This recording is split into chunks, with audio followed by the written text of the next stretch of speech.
اللهم أمنا مما نخاف وأعطنا ما نرجو وارزقنا يا كريم باسمك الأعظم يا واحد يا أحد يا فرد يا صمد. نسألك بأننا نشهد أنك أنت الله لا إله إلا أنت الأحد الصمد الذي لم يلد ولم يولد ولم يكن له كفوا أحد. اللهم ارزقنا حبك وحب من يحبك وحب كل عمل يقربنا إلى حبك.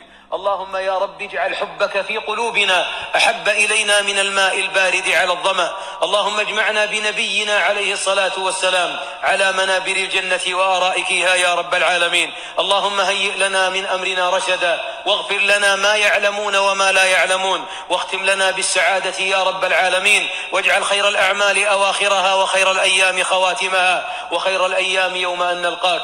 اللهم اصرفنا عما يلهينا عنك وعن لقائك يا رب العالمين واستعملنا في طاعتك يا أكرم الأكرمين. أصلح أبناءنا وأبناء المسلمين اللهم لا تجعلهم